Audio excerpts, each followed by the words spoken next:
I'd like to call to order the Metropolitan School District of Washington Township School Board meeting for Wednesday, September 11th, 2024. I'd like to start, as we start all our board meetings, with the Pledge of Allegiance. So if you'll join me. I pledge allegiance to the flag of the United States of America and to the republic for which it stands, one nation, under God, indivisible, with liberty and justice for all. Want to mention that we've got seats up? Yes, there are a few seats up front if you want a seat. You got to go to the front of the pew. But before we get started today, I just want to do a quick, if you'll join me in a quick moment of silence. One of our former teachers, Kathy Robbins, passed away and she was at Greenbrier for over 47 years. She's a former Washington Township Teacher of the Year and Indiana State Teacher of the Year nominee. So if you'll join me for a few moments of silence, appreciate it.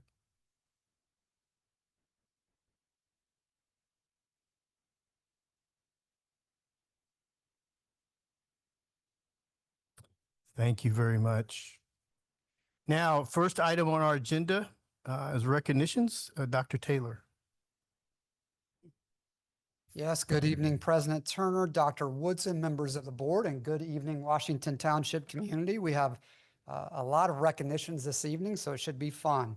First up, we'd like to congratulate Miss Allie Fleischer from Nora Elementary School.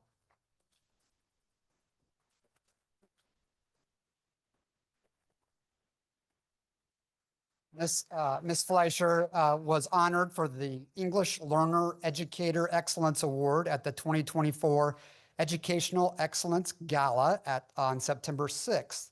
The English Learner Educator Excellence Award is an award that recognizes an individual educator with 3+ years of experience who serves students within their school's English learning program.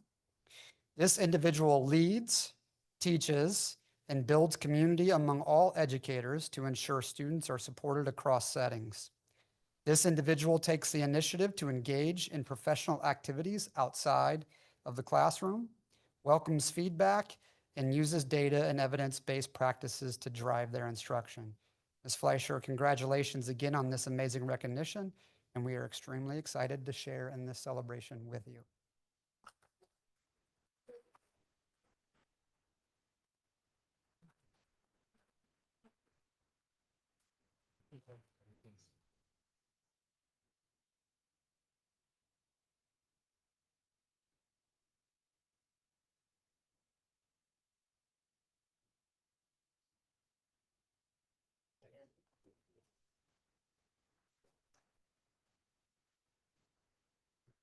Next up, congratulations to several educators and administrators who are recognized at the Black Excellence in Education Awards. The African American Excellence in Education Awards honor outstanding public and private school professionals and thank them for their dedication and commitment to academic excellence for all students. The African American Excellence in Education Awards pays tribute to those educators who go the extra mile each day to serve their students and their communities and inspire others to do the same. Over 200 educators attended the awards on August 29th. Dr. Woodson was honored with a Lifetime Achievement in Education recognition. So we'd like to pause there and make sure she gets her recognition and her handshakes and her pictures as well. There we go.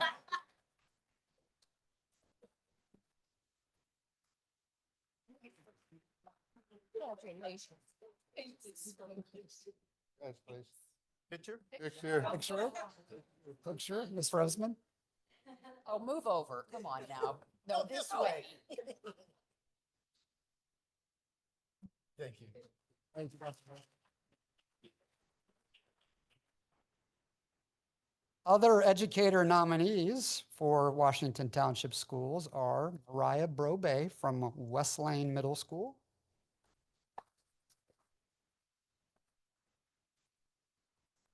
Jasmine Singfield from Spring Mill.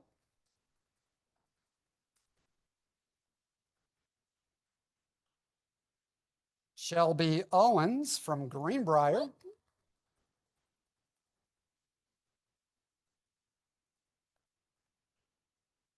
Rachel Bowles from Fox Hill.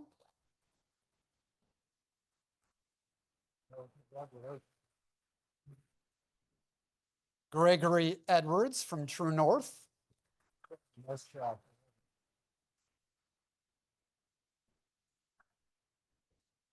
Lisa Harton, also from Spring Mill. I'm sorry. Thank you so much. I appreciate you. Thank you so much. Joya Party from Nora.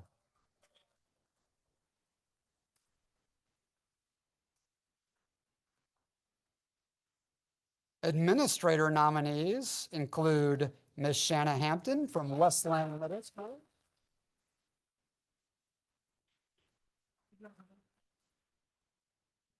Miss Calais Merritt from Spring Mill.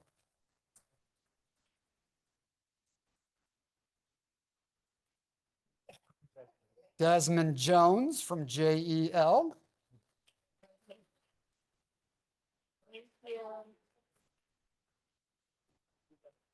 And the award winner for Career Center Educators, we have Vicki Massey from JEL.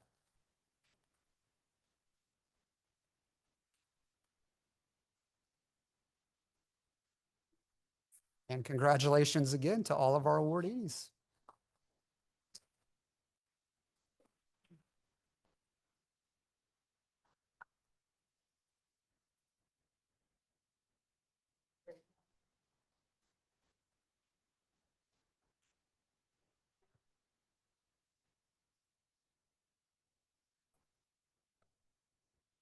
Keep it going with West Lane. Congratulations to West Lane Middle School for being awarded the Bronze Star School Counseling Award.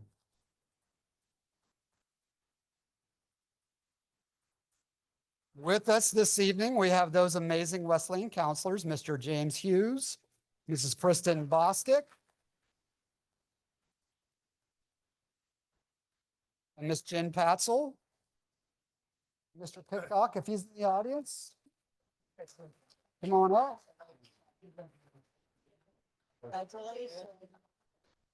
West Lane Middle School participated in the IDOE's Carrying the Torch to Student Success Comprehensive School Counseling Program and earned this achievement as a result. On behalf of the Indiana Department of Education and the Indiana School Counselor Association, congratulations on earning the Indiana Bronze Star School Counseling Award.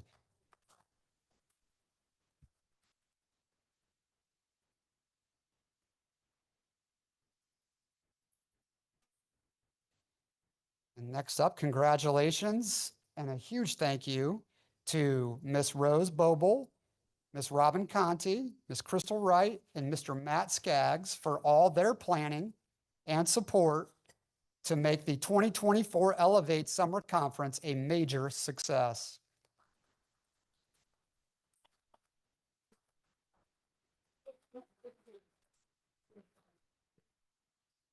For the second year in a row, Washington Township Schools hosted a large-scale professional development conference for teachers and staff the last week of July.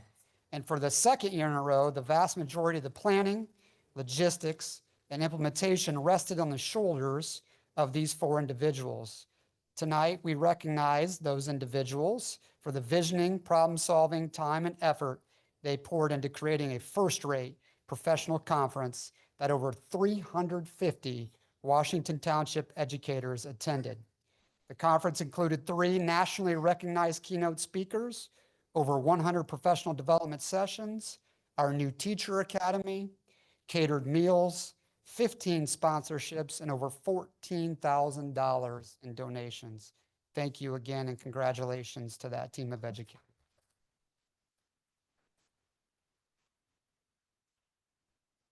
And then finally, I'll turn it over to you, Dr. Woodson.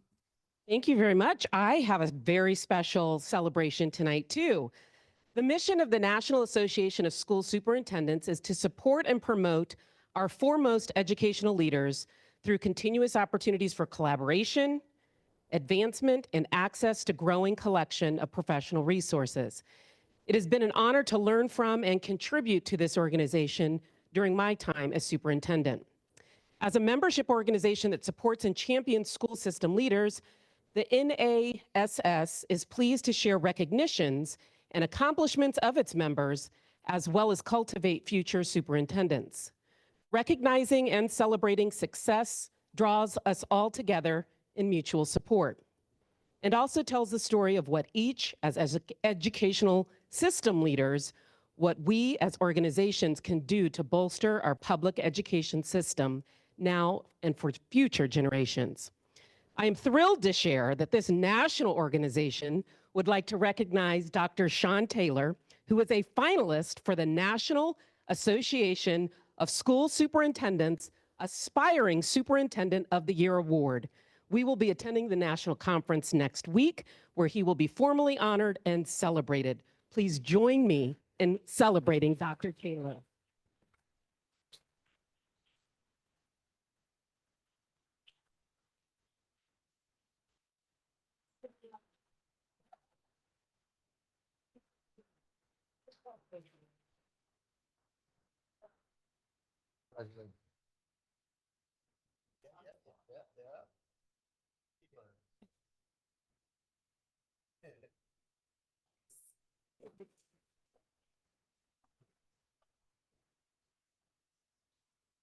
Thank you. It's always great to have these recognitions. Congrats to everybody tonight. One thing I forgot at the beginning is that we have 4 board members here tonight.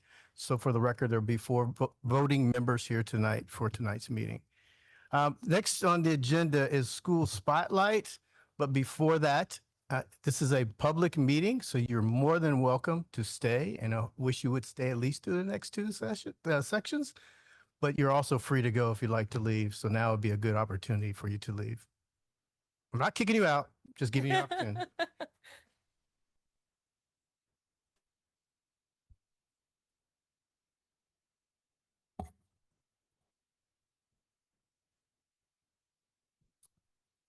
Mr. Funk, I didn't try to reduce your crowd or anything. So for the school spotlight, or next item on the agenda is school spotlight, and that would be school spotlight on J. Everett Light Career Center, Mr. Funk.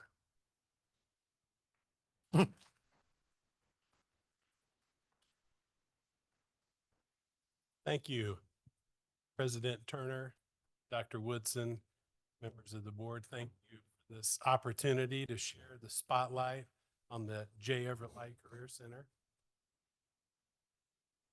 I would like to start with points of pride and share some staff recognitions.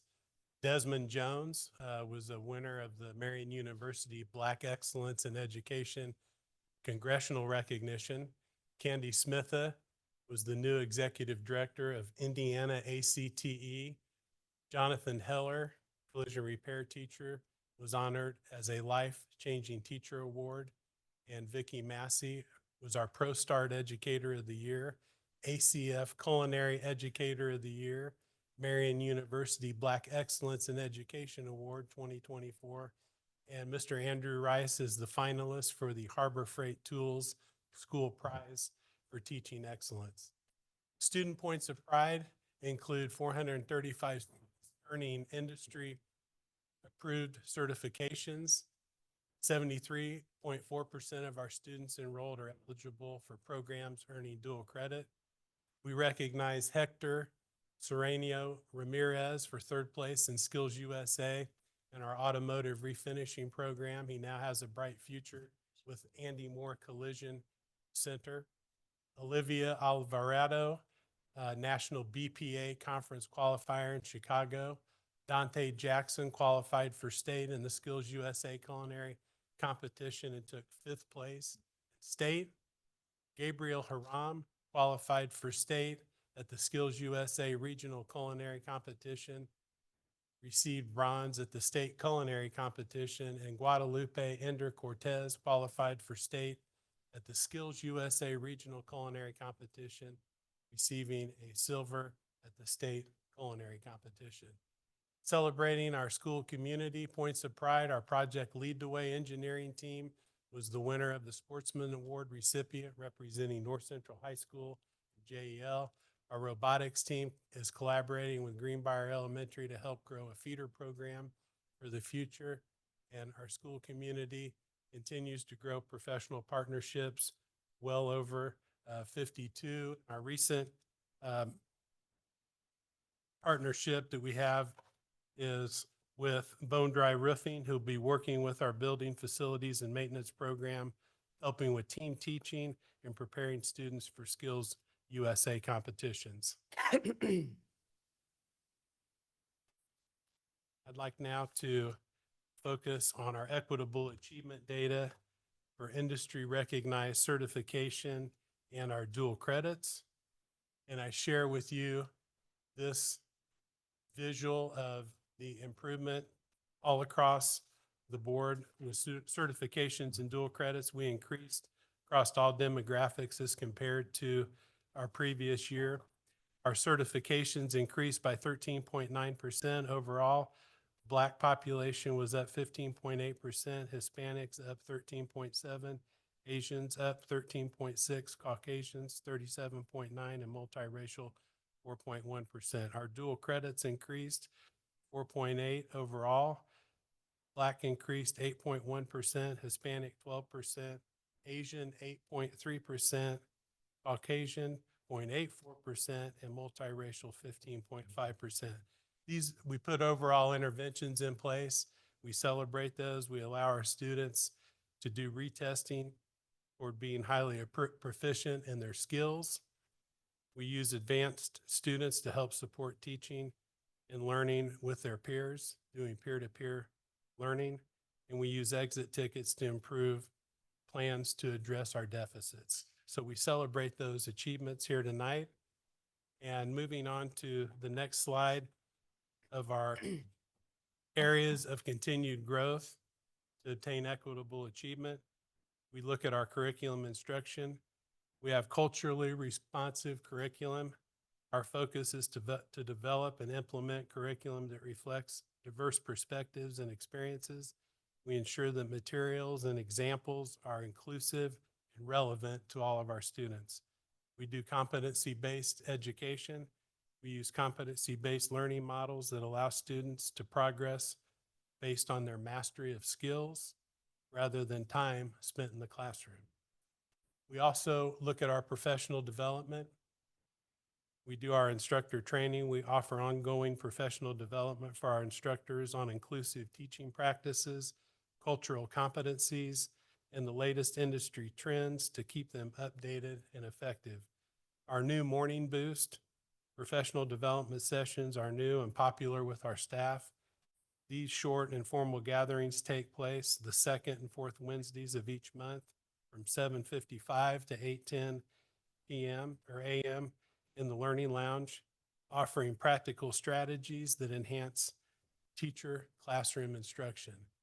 And finally, our community and family engagement, family involvement. We engage families in the educational process through weekly communication called The Scoop, and collaborative programs to support student success through National Technical Honor Society, our Torchbearer program, and offer multiple open houses in person and virtually. Our community partnerships continue to grow. We build partnerships with businesses and industry organizations to support student learning and career development inside and outside the classroom. Equitable achievement. We have, and we show a closure for the racial achievement gap through this data. Our dual credits increased by an average of 8.2% for all subgroups from the previous year. Our industry recognized certifications increased by 9.9% for all subgroups from the previous year. Our work-based learning increased. We are at 99%. 99% of our students are participating in embedded or standalone work-based learning opportunities. This includes all of our subgroups, and national or non-traditional student participation is increased by an average of 4.8% for all of our subgroups. So we celebrate those here tonight. And at this time, I would like to recognize a student, a parent, and a professional partner.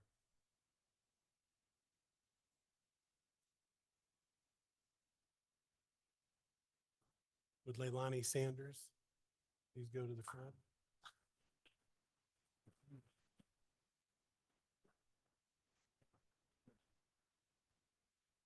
Leilani Sanders is in our Project Lead the Way program. Mr. Schuster, our Project Lead the Way teacher, shares that Leilani is a wonderful student who is patient and respectful. When groups are assigned in class, she works with diverse populations of students. Leilani is honest and stands up for her fellow students when she sees injustice. As only a singer can do, she communicates in a way that makes the world a more beautiful place. We celebrate Leilani Sanders for being a social justice advocate.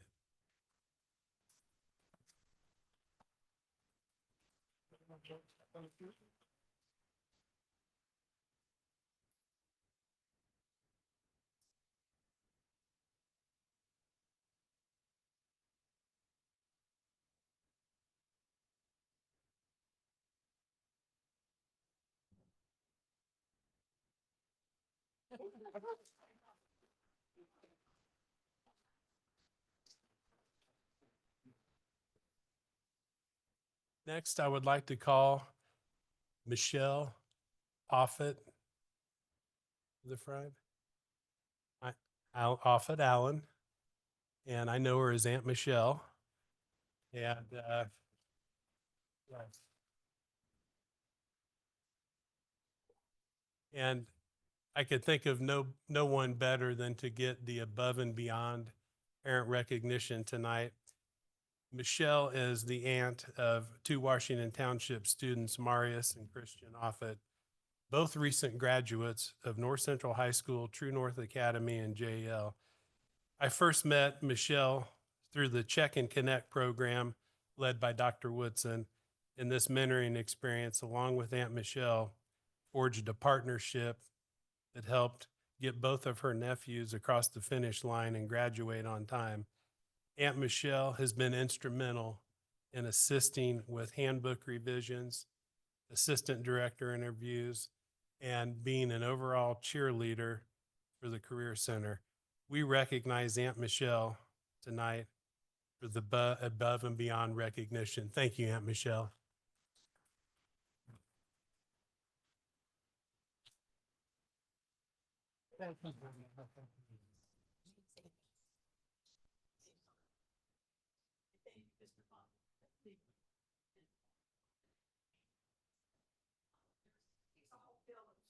And I'm just so happy that you guys bring this and it helped me so I appreciate it.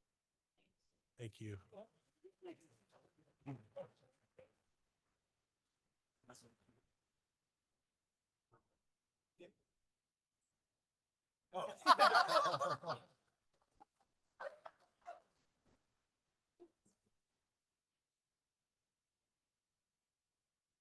And next for our supported partnership recognition, if Mr. Ray Williams could come to the front.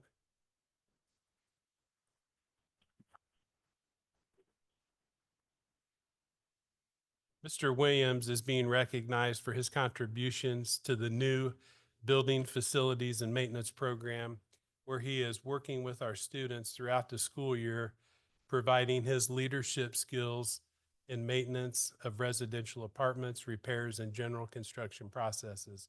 Ray will also be a part of selecting 2 students to intern with him at Kittle Property Group next summer, where they will be learning the skills needed to be successful in the area of apartment maintenance technician technology. We recognize Mr. Ray Williams for his commitment to the J. Everett Light Career Center and being a supported business partner. Thank you, Ray.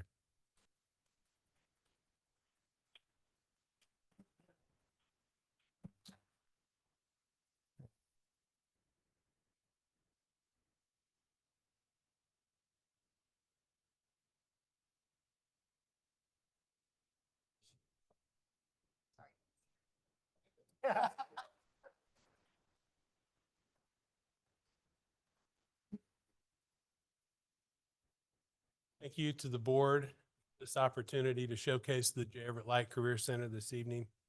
Thank you.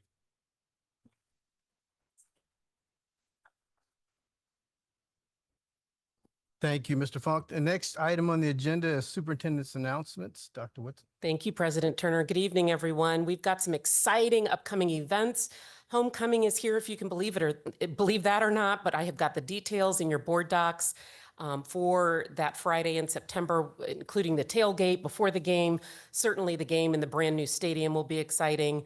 We also want to footnote on your calendars the Bash in November to support our foundation with that event as well. And certainly a reminder about our ongoing school visits that are throughout the entire year, and the board is welcome to join us on any of those. Also, I was honored to be a part with 6 of my colleagues who are superintendents of color. When we started this planning in 2024, we were the only 6 superintendents of color in the entire state of Indiana. Now we have added a few more, but we were thrilled to be able to plan a first inaugural conference for administrators of color that was held this past Sunday and Monday. I've got the program for you to peruse through and see. We had nearly 200 attendees, and I appreciate President Turner attending and supporting the event as well. We were thrilled to have over $100,000 in support donations and sponsorships from organizations who just simply wanted to support the cause. We had several Washington Township educators attending, along with Washington Township aspiring administrators and current leaders. Dr. Pettigrew and Dr. Thorpe did a breakout session that got rave reviews. And additionally, we were able to honor Washington Township's own Dr. Eugene White with a Lifetime Achievement Award, and our Washington Township partner, Robin Winston, with a Champion of Public Education Award. Also in the board docs, I put some of the comments that we have had just in the last day or so that you can see the impact of such a conference, and it has already been committed that it will be an annual going forward. So we're even more thrilled about that. I also have a very important article to share with you, and hopefully the public will go look this up, but it's a voucher research article about the voucher system here in Indiana and the toll it's paying on public education. It was done by the Indy Star, a research-based article that I just wanted to call your attention to, certainly if you've not seen it, but also the public. North Central High School kicked off Rachel's Challenge the past day. It will then go to our middle schools in the upcoming days. And I put some information about Rachel's Challenge in your board docs, but also it was such an important topic and effort that Dr. Taylor spearheaded through our safety work and got in our schools through a partnership with CIESC, that we had almost every media outlet covering it and did wonderful media stories. So I did include all of the links to those media stories for you if you would like to check those out. And last, to share a kudos I received, as well as a few board members, but wanted to just give a public kudos to Mr. Hakeem. A parent shared details of which you have in your board docs, but just a super high level highlight. Mr. Hakeem's swift and decisive action at his school was personally very impactful for our family. Mr. Hakeem's caring and affectionate leadership style, which gives our family a peace of mind and a sense of safety and clear knowledge that our child will be guided to become the best version of herself while at Northview Middle School. So just wanted to share that public kudos to Mr. Hakeem. That's all I have. Thank you. Next item on the agenda is public comments. Are there any members of the public that would wish to make a comment? Seeing none, I'll move on to the next item, which is the approval of the consent agenda. Dr. Taylor. Thank you, President and members of the school board. I recommend that you approve the consent agenda for this meeting. The consent agenda includes approval of the minutes of the August 28th, 2024 regular board meeting, approval of 2 payroll calculation summary reports, a claims docket in the amount of $4,953,585.75, a special personnel item in accordance with Indiana Code 20-26-5-11.2, a human resources report containing for classified personnel 13 new hires, numbers 62 through 74. 11 resignations, numbers 29 through 39. 2 retirements, numbers 2 and 3. 2 terminations, 5 and 6. 10 leaves, numbers 1 through 10. 4 certified personnel, 2 new appointments, numbers 84 and 85. 2 resignations, 163 and 164, and then 1 termination, as indicated by number 1 there. There are 2 non-competitive grants, gifts, or donations to present for board's approval. One from Harbor Freight Tools, and the second is the 2024 through 2026 Title III Immigrant Influx Allocation in the amount of $21,920. That information has been provided in your board packet for further review. And I want to just verify that amount of the $21,920. You checked, are you able to check that real quick on that amount? The board doc attachment. Dr. Steve. Just checking to see if that $21,920 is accurate. Immigration influx. I can pull it up to my laptop.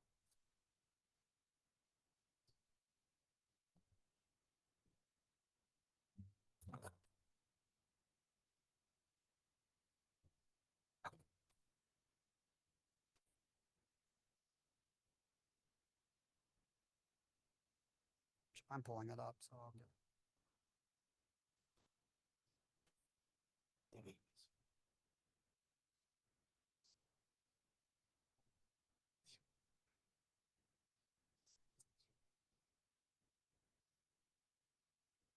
I will work on that.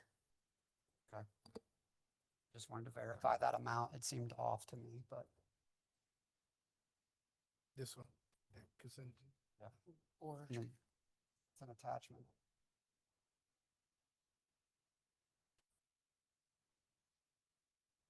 $21,920, that's correct. Okay, very good. Just wanted to verify that. It looked small to me. All right, very good. Small but mighty, we'll take that. just want to give the money. So with that, board, I apologize for the delay. I just wanted to fact check that, and we can open it up for any questions or discussion the board may have relative to consent. Board have questions? If there are no questions, I move approval of the consent agenda as presented by Dr. Taylor. It's been moved and seconded. Are there any other questions? Hearing none, all those in favor signify by saying aye. Aye. Those opposed, nay. Ayes have it. Motion carries 4-0. Thank you, Dr. Taylor. Next item on the agenda is the budget hearings. The first one is 2025 budget hearings presented by Mrs. Smith. Good evening, President Turner, Dr. Woodson, members of the board. I bring to you this evening our budget hearings. I'll do a little presentation right before that and before we go into the hearings. And this, just to give you a background on this, we have 3 major steps of our budget process. First step we had last board meeting where we held a budget workshop, and then we asked for the board for permission to advertise, which we did. The second step is holding budget hearings, and I'll go through that information before we hold the 3 separate hearings for our budgets and our capital projects plan and our bus replacement plan. And then the last step of the budget process that the board and the administration's involved in is the adoption of the budget, and that will be at our next board meeting. So this is what I just went over. Tonight is our second step on September 11th that we're holding the budget hearing, our adoption October 16th. And then the next process after that, it goes back to the Department of Local Government Finance, and they work all the numbers for all the entities across the state, and then they issue a final approved budget order for around the end of December 2024. So we already just talked about these, the budgets, the capital projects plan, and the bus replacement plan. And then just a recap on the funds, the major funds, our education fund is our major source of revenue, comes from our state tuition. which is state funding formula dollars that are based on our ADM, our average daily membership, so our enrollment counts of our students. And then also for a reminder of that is back in 2019, they took our old general fund, which had 4 buckets, took 2 of those buckets, made the new education fund, and then the other 2 buckets, they moved to operations fund along with our old capital projects fund, our transportation operating fund, and our bus replacement fund. From doing that transfer of those 2 buckets from the old general fund into our operations fund, the money did not follow that at that time and still does not to today. So what that means is we still receive 100% of our state tuition funding into our education fund. So the legislative session made a law where then you're able to transfer up to 15% of your state tuition funding in from your education fund into your operations fund. Here at Washington Township, we range anywhere from 11 to 14%, so we're well under that 15% when we do that transfer. Our average daily membership for this year, so far, our fall count, of course, we're not there yet. Our actual fall count is in October of 2024, but right now it remains close and stable to last year's account. And we've had a little uptick in the last couple of weeks, but we'll get all those ironed out by the October count, and then we'll relay that information back to the board at that time. What is all included in the education fund, just like it sounds, is directly aimed toward education. So this is all of our teachers, our principals, our instructional assistants, special services, summer school guidance, nurses, everyone that's directly related in the buildings. And then just as a reminder, in 2025, we currently have what's called a Curricular Materials Fund, 0900, where we get a disbursement from the state in December for that. In January, they are moving that fund and discontinuing that fund, and all the revenue and the expenditures will be out of the education fund. So they're in the process of creating all new account numbers that those will be associated with, where we'll be able to track that information separately and be able to report back to the board and the community with that information in 2025. The other major fund is our operations fund. You remember that is the fund that took those 2 buckets from our old general fund, along with our capital projects plan, our transportation operating, and our bus replacement, all into this new operations fund. The main revenue comes from local property taxes, which has a maximum levy, maximum property tax for 2025, a little over 30 million. So just a reminder that the circuit breaker impact reduces that levy collections by approximately $620,000 for our district. There are a lot of districts across the state that have a lot larger impact with that circuit breaker impact, and that is the property tax caps that were developed several years ago and that affect our revenue that we receive here at the school corporation. And then you'll see the periodic transfers that are allowed from our education fund for that up to 15% into this operations fund. And then our capital projects plan is a 3-year plan that lists our capital expenditures, our equipment that exceeds $10,000, and then also a list of small projects that exceed $10,000 also. So it has 2 sections to it. And then we also have our 5-year bus replacement plan, and we're anticipating replacing approximately 11 buses in 2025. And this is a plan where we replace buses that are 12 years or older. The only time that we allow, or the state will allow us to replace something that's earlier than 12 years is if it's considered a lemon, so to speak. So what we do is we keep track of all of our repairs and maintenance and our mileage on our buses, and I work with our transportation department to see if we have any that would be eligible to be replaced earlier than that 12 years. But lately, we've been able to stick within that 12 years replacement cycle and right on schedule for that.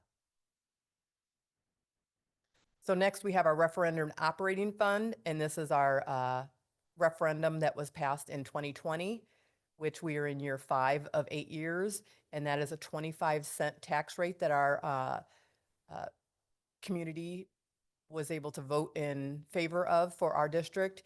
And this helps with over 350 salaries and benefits for employees across the districts in needed areas where we had additional staff and safety needs that were met through this referendum operating fund.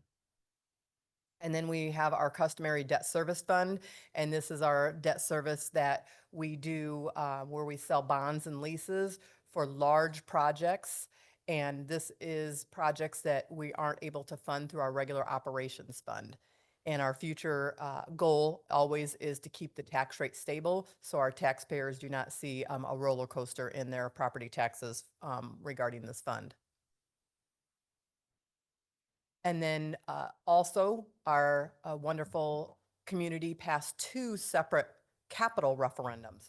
One that was $185 million in 2016, and then the other that was $285 million that was passed in 2020. As everyone that drives through Washington Township's communities can see that we're doing or have done construction on every single one of our buildings. It's glorious. So this part that goes through this referendum debt fund is as we need funds from that 185 million and 285 million, we sell leases or bonds to be able to get that cash flow. So all of the financing has been issued for the 185 million, and then our final for our 285 million is being issued this year. And then that will give us all of our cash flow that we need to finish out our projects over the next several years. Our rainy day fund is like any of our other regular funds that we do through the budget. We go ahead and allow a certain amount through our budget just in case the board would want to use it later instead of having to go through an additional appropriation process later. Just because it's in the budget doesn't mean that we're going to use it. It's just there in case of emergency or in case the board decides to use that money later in that budget year. This is not, rainy day is not a taxable fund and has no tax rate. It's a balance, a rainy day balance from excess funds from previous years. So as I indicated for our last board meeting, we asked for permission to advertise the budget, and the board approved that, and it was advertised on our MSDWT website, and this is where you can find that. It was under Divisions, Business Services, and we have a budget tab for 2025, and you'll see everything from our budget workshop presentation, our Form 3, our notice to taxpayers, our capital projects plan, and our bus replacement plan. And this also was advertised on the Public Gateway website that all the community can also view. So this is just an example of a sample of our Form 3, and you'll see, of course, we submitted this for publication the morning after our last board meeting. And this gives information all the way from our school corporation name, when we're holding public hearing, which is this evening, when we plan to adopt the budget. All that information is listed on the notice to taxpayers, along with all of our budget estimates and our estimated levies to be raised. And then this is the notice to taxpayers regarding our capital projects plan. Same information that it provides the hearing date, time, and place. And this is the same information that we did during the budget workshop. And this is the projects capital in nature, that anything that we possibly could do out of our operations fund. So just to remind you that anything in this plan means that we're able to spend it out of our operations fund. That doesn't mean that we are going to. We could use a bond or a lease or something else throughout the district, or any of those type of fundings. But this gives us the opportunity that if we wanted to use our operations funds for any of these type of projects that we're able to do. And the next one is the capital acquisition, the equipments that we're also able to do if we so choose underneath the operations fund. Next, you'll see the notice to taxpayers for our bus replacement plan that was published. That also shows the hearing date, the time, and the place. And then here's a copy of the same bus replacement plan that you saw at the last board meeting. This is the first 3 years. You'll see 2025, 26, and 27. And the next slide shows 28 and 29, and then the totals that we have for an average of 11 buses per year, depending on the cost when that year comes to fruition. And then our next step, our last step would be our adoption on October 16th. And that is what I have for this evening for just a slight overview presentation. And then I would happy to answer any questions the board may have. And if not, I would ask the board president to open the 3 separate hearings for our budgets, 2025 budgets. Questions? I would like to open the first hearing is on the 2025 budget. Are there any questions or comments from the public on that topic? Hearing none, I'll close that particular hearing. Then open the capital projects plan 2025, 2027. Again, any questions or comments from the public? Seeing none, I will close that hearing and open the last hearing of bus replacement plan 2025, 2029. Any comments from the public? Hearing none, I will close that hearing as well. Thank you very much. And you're good. So we've closed that particular part of the hearing. The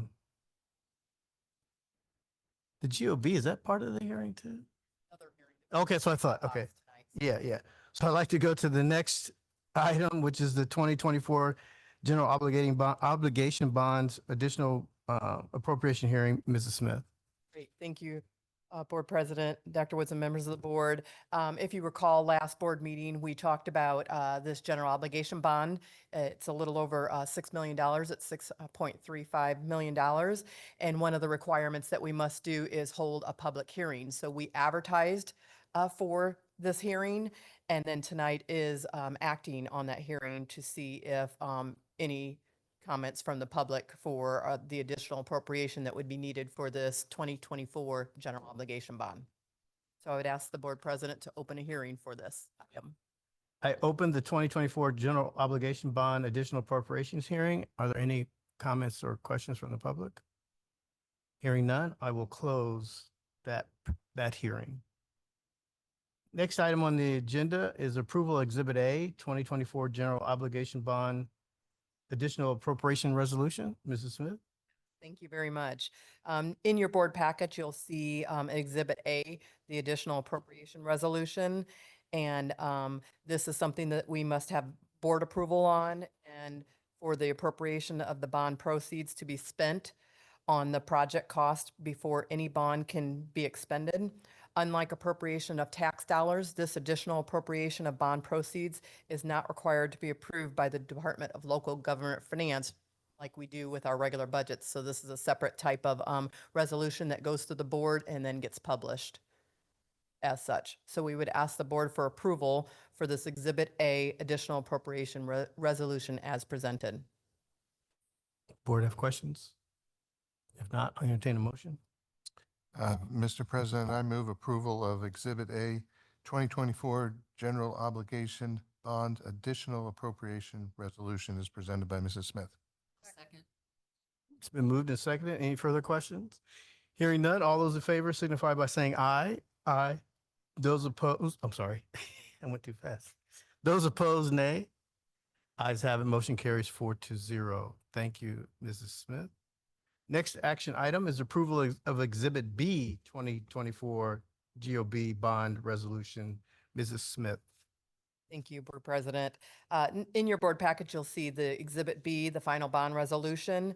And this bond resolution established the amount to be borrowed, the maximum term of repayment, and the maximum interest rate. It also contains details about the bond, such as the form of the bond. This resolution also approves the forms of the 14th supplement to Master Continuing Disclosure Undertaking and the Registrar and Paying Agent Agreement.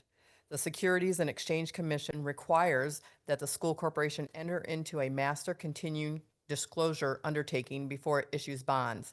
The school corporation has entered into this type of agreement previously. It basically requires that the school corporation agrees to annually provide certain types of financial information to the SEC's EMMA database and provides notice of certain material events on a timely basis. And we do that through our Business Services Department. So I would ask the board for approval of Exhibit B, the 2024 general obligation final bond resolution as presented. Board have questions? None? Mr. President, if there are no questions, I move approval of Exhibit B, 2024 General Obligation Bond Final Bond Resolution as presented by Mrs. Smith. It's been moved and seconded. Any further questions? Hearing none. All those in favor signify by saying aye. Aye. Those opposed, nay. Ayes have it. Motion carries 4-0. Thank you. Next action item is the approval of a first reading of legislative policies A300, A301, B150, B200, C175, D200, E125, and G360. Mrs. Smith. Thank you, Board President. In your packet, you'll see the first draft of the first reading of these legislative policies. And these have been vetted by our board liaisons and our administrators that maybe fall over this particular area of which one. For instance, our first one, policy A300, responsible use of technology. This type of policy goes through our director of technology and his team for vetting. So this adds reference to AI and incorporates the 2024 case law on employees' social media accounts. Next, policy A301, wireless communication devices. This is a new policy, and it incorporates 2024's legislation on student possession of wireless communication devices, including but not limited to cell phones. Next, we have policy B150, organization. This optional deletion of absolute language on safe deposit boxes and fees for meeting notices, which is now typically handled electronically. Policy B200, membership, incorporates 2024 case law on board member social media accounts. Policy C175, student attendance, academic engagement, and truancy prevention, incorporates 2024 legislation on truancy prevention. Policy C525-E, this is a release and authorization form for adult volunteers. This is a form that does not require board approval. We just have that in your board packet, but does go along with an existing board policy. This policy was in our April batches, but didn't include this form at that time. Next, we have policy D200, standard of care and supervision of students. Optional addition of language allowing superintendent's designee to transmit information or images on ECA co-curricular participation and student awards recognitions. This was in our May batch, but this version has been updated as such with the new rules. Next, we have policy E125, promotion, placement, and retention of students. This is a new one. And this adds provisions required by 2024 legislation on retention requirements, exceptions for students who do not pass IREAD, listed as state determinant assessment in case the state changes the name of the test. Policy G360, data breach and protection. This is new based on guidance from the U.S. Department of Education. I would be happy to answer any questions the board may have regarding these, this first reading of these legislative changes policies. Any questions, board? None. I'll entertain a motion. First reading of policies B300, A301, B100, C175, C525, E200, E125, and G360 as presented by Mrs. I'll second. It's been moved and seconded. Are there any further questions? Hearing none, I'll entertain a motion. Was the motion? I'm sorry. Vote. The vote. It's no further discussion. All those in favor signify by saying aye. Aye. Those opposed, nay. Ayes have it. Motion carries 4-0. I got that right. Next item on the agenda, approval and adoption of second reading of policies D275, D300, D475, D500, D525, E175, E225, G200, G250, and G300. Mrs. Smith. Thank you, Board President. Attached in your board packet are the policies that were just named, and I'll brief through these for you. The policy D275, drug-free workplace. This replaces policies 3122.01, 3170, 4122.01, 4170, and this policy is required. Next, we have policy D300, controlled substance policy for CDL and safety-sensitive physicians. This replaces policy 4162, and this policy is required. Next, we have policy D 475, reduction in staff. This replaces policies 3131 and 4131. Law does not require this policy, but it's based on law. Next, we have policy D 500, school resource officer training. If school has their own police department, they must have specific policies regarding the SRO training for those with autism and Asperger's disorders. If they employ SROs, then they have to provide training and have this policy. So this is required under Indiana Code 20-26-5-31. Next, we have policy D 525, no distracted driving, and this policy is optional, but it's good since we have various district vehicles. Next, we have policies E 175, student records. This replaces policy 8330.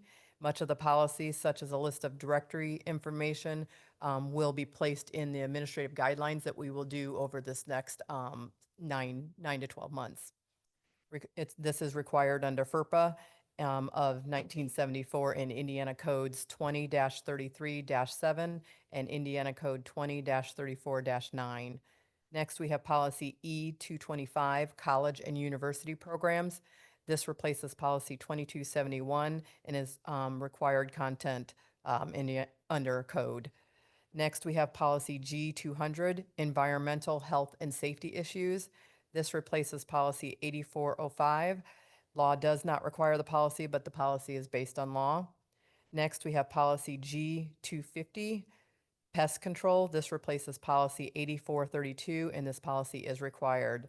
Last but not least, we have policy G300, and this replaces policy 2262. We did decide to rename this. It was the latchkey. We were advised by our legal consultant that we could change it as part of the language, saying school-age child care program. So we decided to do that. So that's the only change in that policy is that title. And this is a required policy under Indiana Code 20-26-5-1. And I would ask for the board's approval and adoption of the second reading of these policies as presented. Thank you. Any questions, board? If not, I'll entertain a motion. And adopt the second reading of policies D275, D300, D475, D500, D525, E175, E225, G200, and G300 as presented by Mrs. I'll second. Been moved and seconded. Any further questions? Hearing none, all those in favor signify by saying aye. Aye. Those opposed, nay. Ayes have it. Motion carries 4-0. Thank you, Mrs. Smith. Next action item is approval of grant submission to Lilly Endowment for Phase 1, 2, and 3 of the Marion County K-12 Public Schools Initiative. Dr. Taylor. Thank you, President Turner, Dr. Woodson, members of the board. I would like to request your approval for grant submission to Lilly Endowment for Phase 1, 2, and 3 of the Marion County K-12 Public Schools Initiative.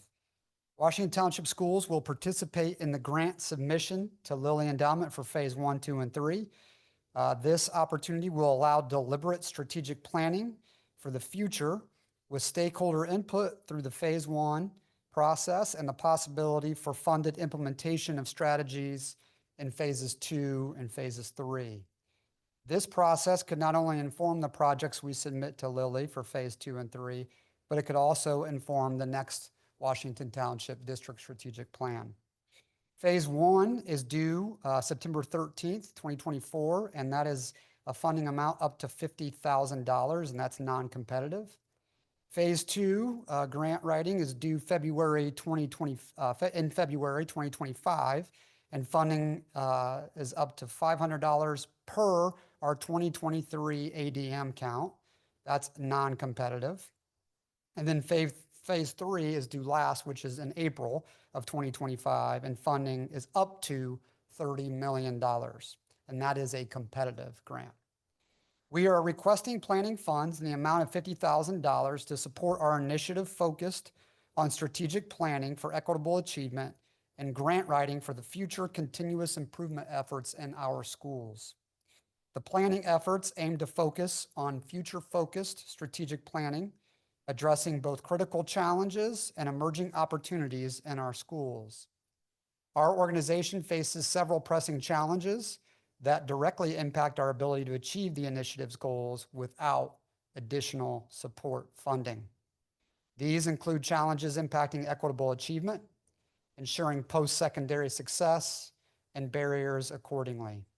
Addressing these challenges through a deliberate strategic planning process involving broad-based stakeholders while leveraging these opportunities is crucial to develop a meaningful project proposal for phase 2.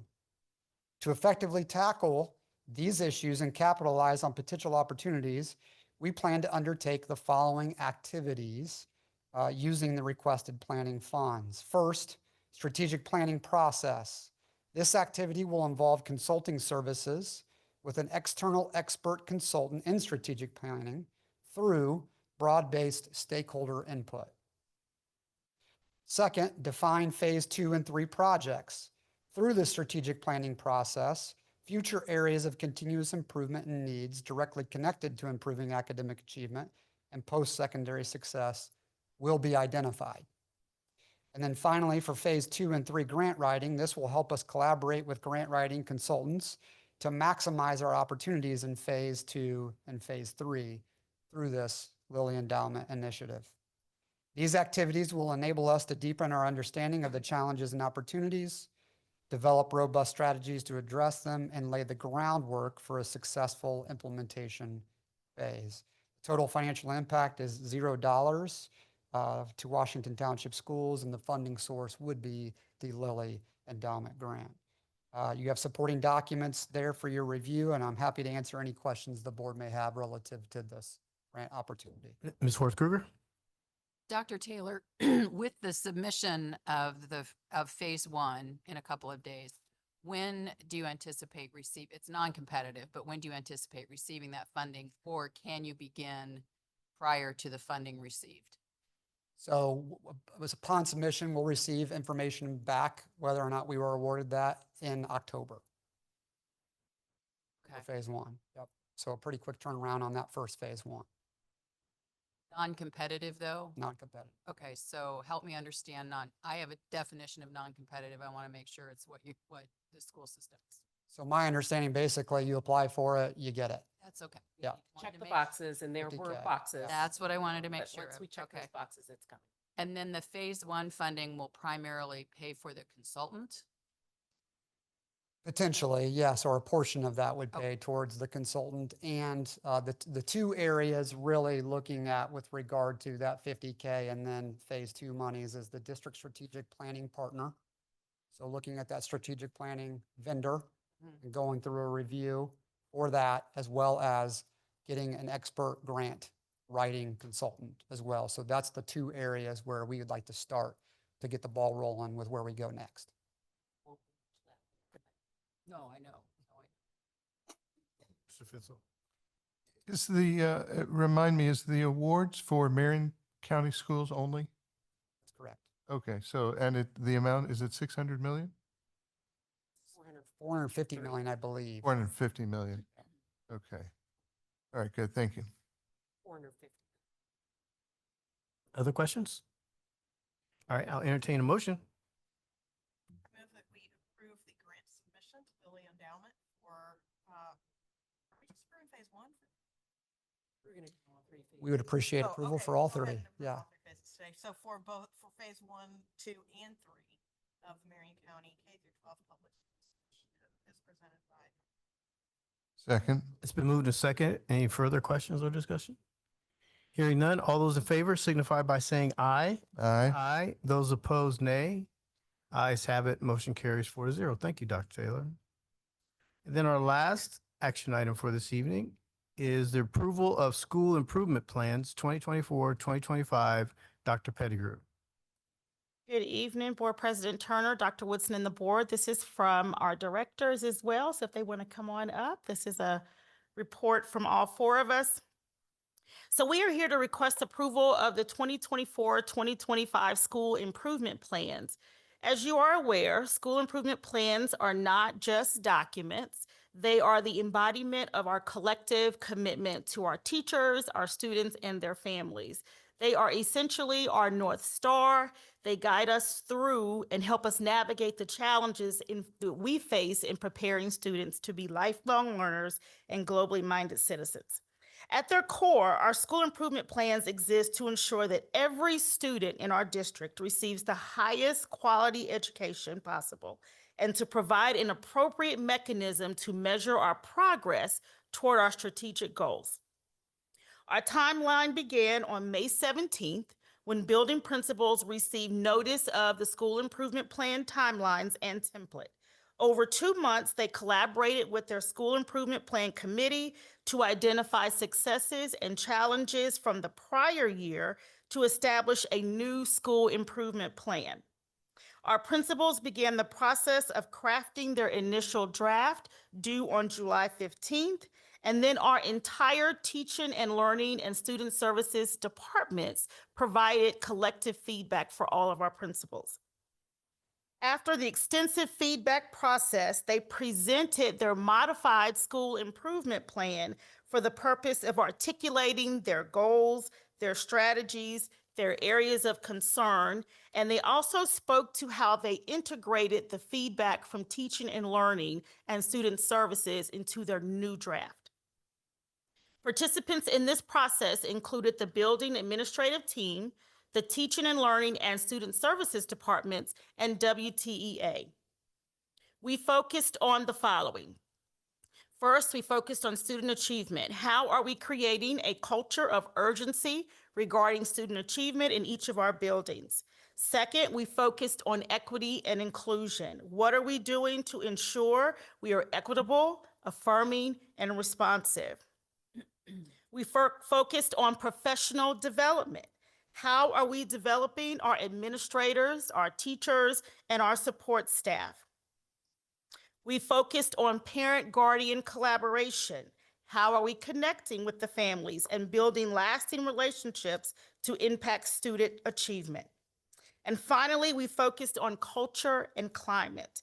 How are we creating a positive, safe, and nurturing environment for student learning? This was a truly collaborative and inclusive and intentional process for all involved. After a final review of the school improvement plans at the building level, they submitted their plans to teaching and learning, and we are now in the process of submitting those plans upon approval to the Department of Education. So this evening, we have all of our directors here to give you a high-level overview of the SIP plans at their level.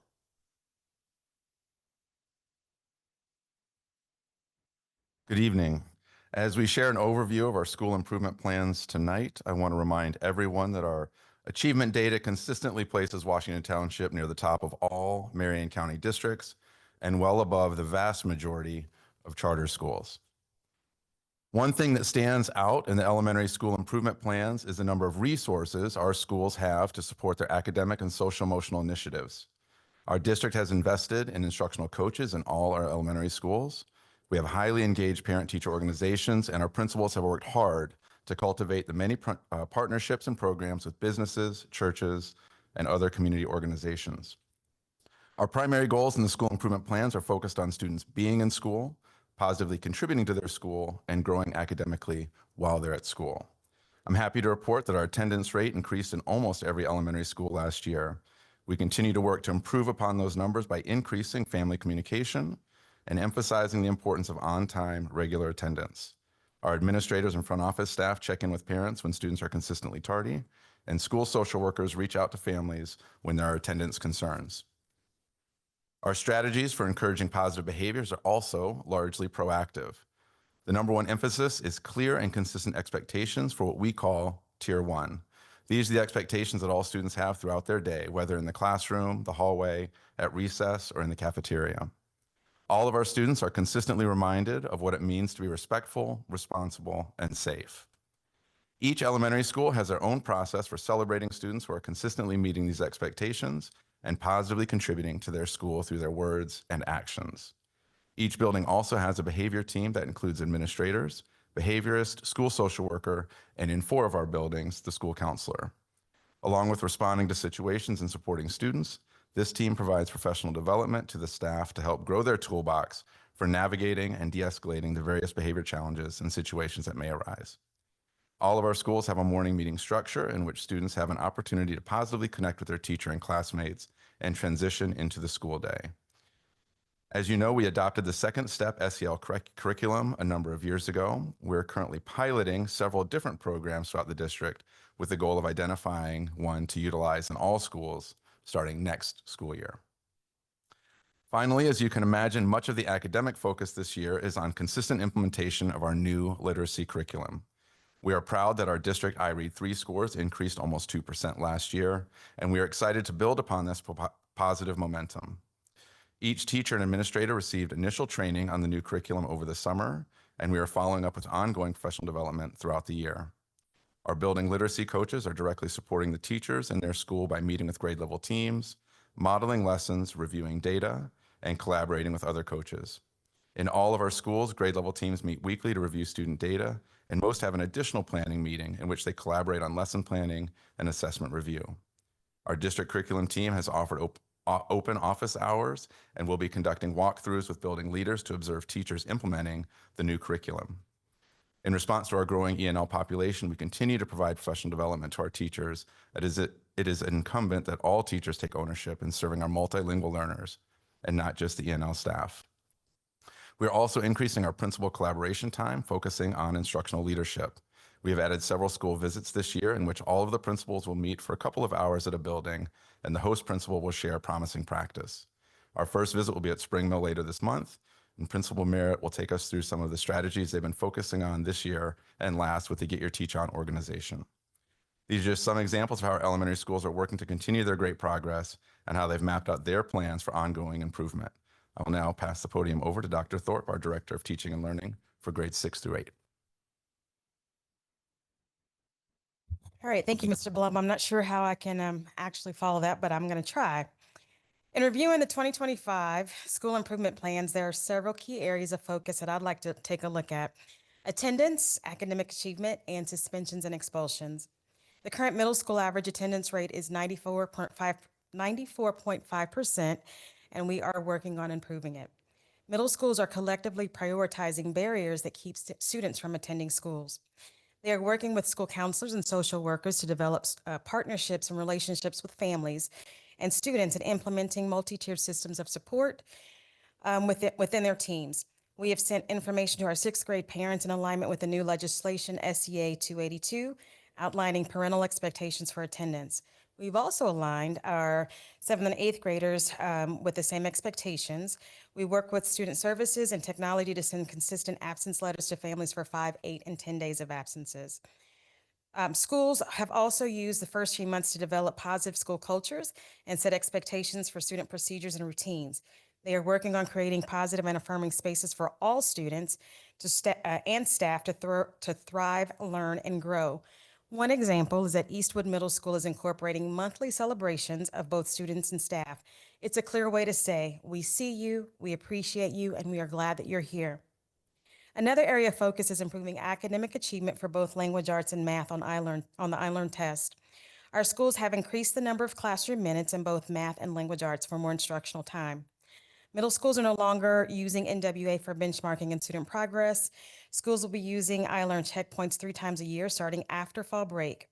Results will be available within 5 days, providing teachers with targeted areas for instruction of the priority standards. Middle school teachers receive training on Otis, which align with the iLearn checkpoint blueprints for targeted standards-based instruction. With the support of the curriculum development and staff development district pacing guides and instructional frameworks, we have implemented those in all departments. We will continue to improve our professional learning communities and review formative and summative assessment data to answer the 4 PLC questions. What do we want our students to know and be able to do? How will we know if they learn it? How will we respond if they don't? And how will we extend learning opportunities for those who are already proficient? Our conversation centers around improving Tier 1 instruction, identifying rigor, and ensuring our students are being taught on grade level. There continues to be a focus on reading, speaking, writing, student engagement with an increased emphasis on reading across the curriculum. Buildings will continue strengthening small group instruction as an intervention for Tier 2 instruction. Middle school math teachers are in year 2 of working with Dr. Ryan Flessner to improve teacher mathematical understanding and embed a balanced approach to teaching and learning. The 4 components of balanced math include problem solving, number work, inspecting equations, and fluency and maintenance. Teachers then use this in the PLC work to tie in to current curricular resources that we adopted in our instructional materials that include Envision Mathematics. Let's see. One examples that I would like to share in terms of success is at Northview Middle School with their iLearn math scores. They increased 12 percentage points from the previous year. 12 percentage points just based upon some of the things that they're doing. Our next overall goal is to decrease student suspensions and expulsions, emphasizing disproportionality within our data. Schools continue to use restorative practices, proactive discipline approaches, fostering culturally responsive teaching, and providing mental health support through the MTSS and positive behavioral interventions and support process. Schools have set high expectations for student behavior and continue to train staff. An example of that is that West Lane Middle School is working with staff on defining classroom disruption, disrespect, and failure to comply to develop a common language and expectations for staff. Their goal is to establish, maintain, and repair relationships with all of our students. We are truly excited as we continue to grow our efforts to improve student outcomes at the middle level. Thank you, and now I turn it over to Dr. Seaver. Thank you, Dr. Thorpe. Good evening, members of the board and Dr. Woodson. I'm pleased to present a summary of the 2024-25 School Improvement Plan for North Central High School this evening. In our comprehensive needs assessment for grades 9 through 12, we noted several key trends over the past 3 years. We are encouraged that our overall suspension rates have shown a steady decrease. Our graduation rates have remained relatively stable for all subgroups, consistently ranging between 90% and 93% on average. Within our subgroup data, our preliminary class of 2024 graduation rate for Black students increased by over 5% and exceeded our target, which is commendable. However, we've noticed a concerning downward trend in our SAT scores for both math and evidence-based reading and writing in the most recent academic year. So addressing this trend is an area of emphasis in this year's plan. We are building upon several notable strengths that are threaded throughout this year's school improvement document. We take pride in our diverse student body, and we've been increasing our support for various subgroups to ensure all high school students can thrive. We're in the process of implementing our new cell phone policy in line with recent legislation, which required careful planning throughout last spring and summer. And we are already seeing the benefits this school year to our entire high school community due to classrooms being no cell phone zones. We offer robust professional development opportunities for our staff to ensure ongoing improvement of instruction at the high school. And additionally, we benefit from active parent and community involvement, which greatly enhances our high school environment. As mentioned, our comprehensive needs assessment has also identified areas that need improvement. Math achievement, particularly as reflected in SAT performance, requires our immediate attention. We need to address persistent achievement gaps for specific subgroups, especially our Black, Hispanic, and English language learner students. We also see a continued need to increase diversity in our advanced placement, international baccalaureate, and dual credit courses to ensure that all capable students have access to these challenging courses. We're taking a data-driven, collaborative approach to these needs, recognizing that academic achievement, behavior, attendance, and family engagement are all interconnected. Our strategies emphasize early intervention and support across all areas. I'd like to highlight some specific goals and strategies to align with each of our priority areas. First and foremost, as part of the high school's focus on equitable achievement, we have 3 key goals. First, we are working to increase graduation rates across all subgroups. To improve graduation rate, our counseling leadership team will be working to expand graduation pathways in alignment with the new high school diploma requirements for next year. Meanwhile, our department chairs are currently reviewing their current course offerings and considering ways to increase dual credit opportunities within their departments, as well as AP and IB courses that could increase diversity of student enrollment. We are also refining our credit recovery opportunities. We are piloting a new teaching and learning tool in our Math Lab and Math Loop classes to improve teachers' abilities to personalize instruction based on student needs. Our second goal is to reduce disruptive behaviors as measured by office referrals. The high school is implementing a new consistent process for all staff to identify and recommend students for behavior intervention before classroom or office referrals take place. Third, we are putting strategies in place to improve SAT proficiency in English and math. Our current proficiency rates range from 3.2% for English language learners to 80.5% for white students in English, and from 1.1% for ELL students to 54.8% for white students in math. Strategies to increase achievement for all students include creating heightened awareness of SAT content, formatting, and question styles across all grade levels and courses in the English and mathematics departments. We will be utilizing the newly published SAT blueprints and accompanying resources to establish daily opportunities for students to engage in SAT-aligned performance tasks in their English and mathematics courses. In addition to equitable achievement, the North Central School Improvement Plan includes strategies to increase staff retention and family engagement, as well as increase the overall student attendance rate from 94.5% to 97%. Strategies already underway this school year that are new is to increase attendance include the assemblance of an attendance review committee, continuing excessive absence reviews by grade level teams, and using an MTSS dashboard for attendance deans to work with grade level support teams to identify and intervene prior to excessive absences. As you know, our district has set ambitious goals for teacher retention to consistently decrease resignations of effective and highly effective teachers. While we've seen staff retention fluctuations over the years at North Central, our most recent data shows a significant improvement with resignations down to 4.4% in the 2023-24 school year. To continue to support this staffing goal, we are implementing strategies such as implicit bias and culturally responsive teaching training, as well as enhancing our exit interview process. We are closely monitoring retention rates across several staff subgroups.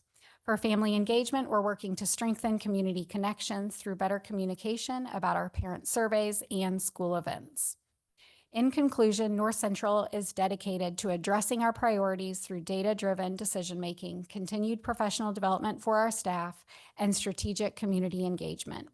We believe that by focusing on these areas, we can build upon our strengths and address our challenges to provide an even better educational experience for all of our students. The elementary, middle, and high school levels, we are committed to creating an equitable environment that empowers all students to succeed, and we look forward to reporting our progress on these goals throughout the year through our quality assurance review process. With that, we request your approval of the 2024-2025 school improvement plans, and we are happy to answer any questions the board may have. Board have questions? Go ahead. You do, Ms. Fry. Specific to North Central, actually, I was surprised to see the in the plan because it is across almost all subgroups. We had this nice increase, 21-22 to 22-23. That's pretty consistent across subgroups, really nice increases. And then we went to 2023-4, and pretty much across all subgroups, we had some not small decreases. I'll say. I mean, do you have any theories as to what, I mean, it's a, compared to a lot of things we usually see, I just feel like that's a pretty dramatic swing up and then back down. We've had lots of conversations in terms of, testing environment, test format, test questions. Ultimately, though, we are just laser focused on improving instruction and learning environments for kids and making sure we have high expectations. There are a variety of kind of complexities related to the SAT from one year to the next. We're also looking at obviously different kids, so it's not really looking at individual student growth.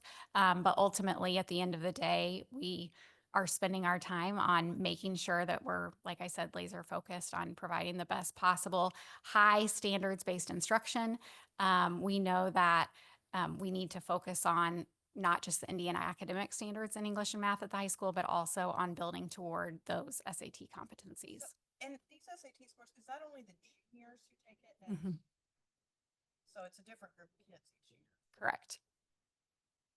Any theories about like a certain group of kids being certain grade level having been missed during the pandemic? I mean, we certainly can speculate about different reasons why certain grade levels have, are higher achieving than others, but I think there's such a variety of factors that could be playing into that. I don't know that I would want to name one or two. Other questions? I do have. So I have a couple of questions, but they're all related to the same topic. So as I go through this and I look at the suspensions and expulsions, one, it's never good to have an expulsion, but it's good to see that most schools have lower expulsion rates, which is good. So students are still in school, or at least as long as they're not suspended for a long period of time, right? So when you look at the suspension data, you may not have the answers to this today, but just sitting here looking at the middle schools and then to North Central, if you look at the middle schools, the uptick for this year and or the 23, 24, almost all of them went up. Do you have any, I know after they came back, everybody came back from the pandemic and being out of schools, people weren't used to being next to each other. So it was a little crazy, but any data or any insights into why it's gone up?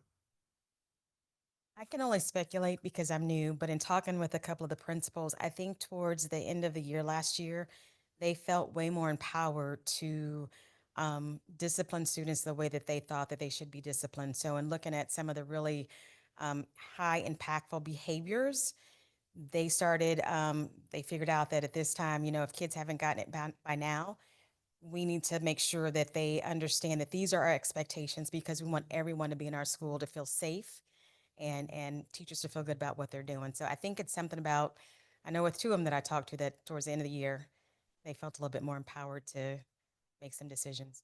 So thank you, because one of the things we've always talked about, whether it's this board or previously constituted boards, that we don't want suspension expulsion data to drop to like 2 or 3, and knowing that there's still disruption or issues, not suspending students when they really need, or expelling if it reaches that level. So it sounds like part of what you just said is kind of like, okay, it's okay. They're not understanding what this means. This is the only next step that we have is to, and so, okay. In that suspension number, are those out of school, or does that include in-school suspensions? Is it just all of it mixed together? So I'm gonna make an educated guess because from last year, I'm not completely sure. But I think what they do is that they have the, what'd you say? Out. It's out of school suspension. But Only what out. I do want to add is that our principals, our administrators, that is never their go-to. And when we talk about all of the different supports that we have in place, it amazes me that we try so many other alternatives before we even get to that point. And then the last thing I'll ask, and this, again, you may not have the answer to this because it's just popping in my head, but as you look at the transition from the middle schools to North Central, let's look at the 8th graders in all the middle schools, and you look at the suspension number of 8th graders, and then they go to North Central and become a conglomerate, if you will. Do you typically see some of the repeat offenders, or is it all, it's not all new because they're all coming from our feeder schools, other than maybe they're coming into the district for the first time, but technically they're coming from our schools. Is it the same folks or I'm just, you may not have the answer, but I'm just, No, I can't speak to that, but I know in most schools, whenever you have your eighth graders transition to ninth grade, that is the toughest time. And typically your freshmen have way more referrals than your seniors would have. And also share, while Mr. Blum comes to the mic, one of the impacts, not the sole, but one of the impacts that our middle schools had last year was when we hired Dr. White to be a consultant to go and be a part of our middle school environments and then consult with the principals. From that high school lens, knowing what those kids are going to transition to, I know a lot of the higher expectations, tightening up on making our students accountable were some of his recommendations. So that could be some of the impacts of what you saw with the data as well. And I'll just share kind of surface level. Dr. Mahalik has shared data, both academic and behaviors, a number of times over the years that really demonstrates students that are in Washington Township, start here or move here and are here for a number of years in a row, they really are thriving.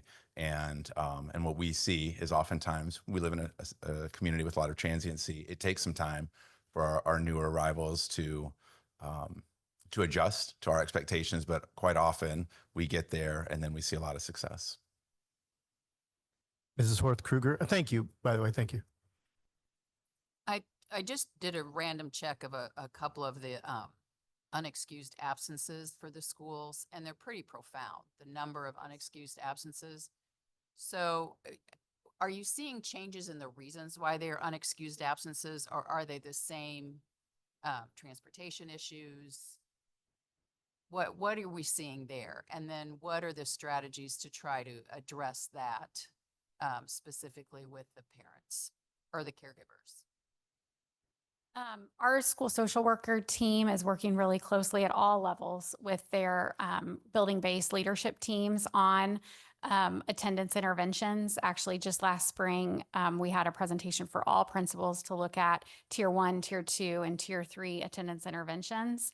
We're trying to be more intentional just about getting the word out to all families about the importance. You may have seen the signs in some of the schools. Let's see, attend, engage. And so just helping people to make that correlation of when you're in school, you do well in school. And so we're trying to do that tier 1 support. In terms of specific reasons, I don't have that data at my fingertips right now in terms of the reason for the unexcused absences, but I do know that just within the past 6 months, we're taking a much more deliberate approach at each school level in terms of not just disaggregating academic data, but also looking at that attendance data and getting with families as soon as possible before they become a truant issue. To me, that's been the most frustrating part when principals have brought this up in almost every single quality assurance review that we have. But when you say, well, what are the themes of reasons? It's just so frustrating. It's just, well, didn't feel like getting them to school or didn't make it today. So they get on the phone? Well, can you bring them? You've only missed an hour of school, 90 minutes. Can you still bring them? They're like, no. And so those are the reasons that are super frustrating. Of course, we accommodate and excuse medical and all the other reasons that are excused in our student handbook, but that amount of unexcused is eyebrow raising for sure. But can I follow up on that? I mean, if you look across our schools, our attendance rate is still above state and national averages, right? I just want to add that we are implementing the new legislation but it's only, I think, K through 6. And so at the 10th unexcused absence, parents have to come in to the school and talk about what's happening. And then we will provide whatever support we can to make sure the student is here. So that's starting this year, K6. So we hope to see a decline in the unexcused absences. Ms. Fensel. My perception is that some of that at the elementary school levels due to the change in school hours from a few years ago. And I don't know if that's your perception as well, but I think that we're still trying to get over that hurdle to some degree.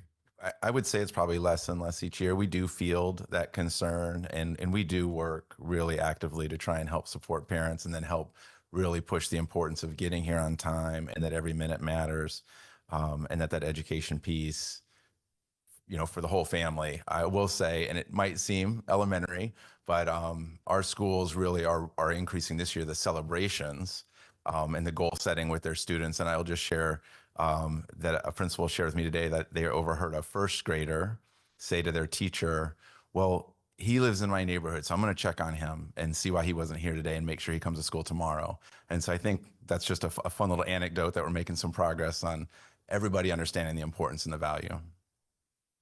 Thank you. Other questions, board? Oh, sorry. Quickly, that another portion of our school improvement plan this year is attendance. And so we added that because it is a concern. So every school, as you can see in those plans, had to develop strategies for attendance this year. And our goal is 97%. Thank you. Appreciate that. Questions? I mean, any further questions? I'll entertain a motion. I move that we approve the school improvement plans 2024, 2025 as presented by Dr. Pettigrew and crew. Second. Is it moved and seconded? Any further questions or comments? Hearing none, all those in favor signify by saying aye. Aye. Those opposed, nay. Ayes have it. Motion carries 4-0. Thank you very much, everybody. And then the last item on the agenda is motion to adjourn. Second. All those in favor, aye. Aye. And nobody's opposed. So ayes have it. We're not accepting.